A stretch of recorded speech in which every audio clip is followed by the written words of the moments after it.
যদি July August না হতো আরেকটা মাসে হয়তো বিএনপি আন্দোলন করে সরকারকে ফেলে দিত।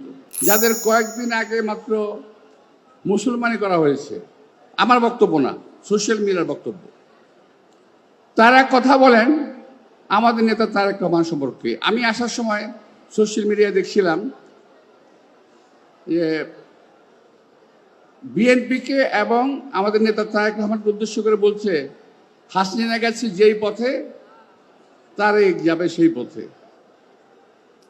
এটা কোনো রাজনৈতিক স্লোগান নয়, দেশকে সুসংগঠিত রাখার স্লোগান নয়, এটা গণতান্ত্রিক ঐক্যকে বজায় রাখার স্লোগান নয়।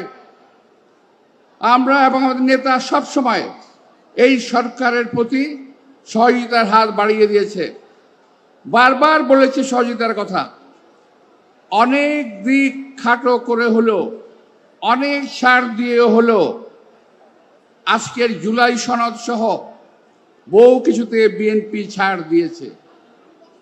তারপরও কালকে একজন বলছেন যে যদি এইটা না হয় তাহলে নির্বাচন হবে না, যদি ওইটা না হয় তাহলে নির্বাচন হবে না, যদি এইটা না হয় নির্বাচন হতে দেওয়া হবে না।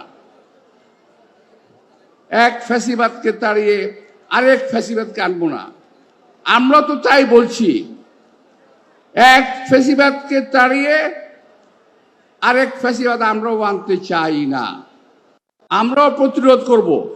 আপনারা যে কথাবার্তা আজকে বলছেন, আমার মনে হয় সরকারের মুখপাত্র হয়েই আপনার কথাগুলো বলছেন। আপনাদের যে বয়স, আপনাদের যে মেধা, আপনার যে অভিজ্ঞতা, তাতে আমার মনে হয় না এই সমস্ত কথাগুলো আপনাদের মুখ দিয়ে আসছে কিংবা আপনাদের মাথা থেকে আসছে। এটা অন্যজনের প্ররোচিত কথাবার্তা আপনারা বলছেন, এতে কোনো লাভ হবে না। কারণ যদি কেউ মনে করেন যে জুলাই আগস্টে এই আন্দোলনে সরকারের পতন হয়ে গেছে, এটা কিন্তু আপনারা ভুল করতেছেন। এখানে আমার যুবদলের অনেক ভাই বক্তব্যে কথা বলেছেন, কারো মাথায় গুলি লেগেছে, কেউ মারা গেছে, কেউ পায়ে গুলি লেগেছে, কেউ বুকে লেগেছে। এই গুলি লাগাগুলো কি ব্যর্থ হয়ে যাবে? 17 বছর কি আমরা রাজপথে আন্দোলন করি নাই? যদি জুলাই আগস্ট না হতো আরেকটা মাসে হয়তো বিএনপি আন্দোলন করে সরকারকে ফেলে দিত। আমি একটি কথা বলতে চাই, অনেকে গ্রহণ করতে পারেন, নাও করতে পারেন। সম্ভবত 28শে অক্টোবর, সম্ভবত আমাদের একটা মহাসমাবেশ ছিল 23 সালের 28শে অক্টোবর, সম্ভবত আমার ভুল না হলে। সেই মহাসমাবেশে সরকারের পতন হয়ে যাওয়ার কথা ছিল, চক্রান্তের কারণে সেদিন সেটা হয়নি।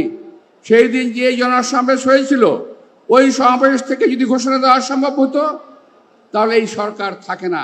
ওই দিন যেভাবে গুলি করেছিল বিএনপির মিছিলের উপরে, মিটিংয়ের উপরে, বিএনপি নেতা কর্মীরা আহত হয়েছিল, এটা ভাষায় প্রকাশ করা যাবে না।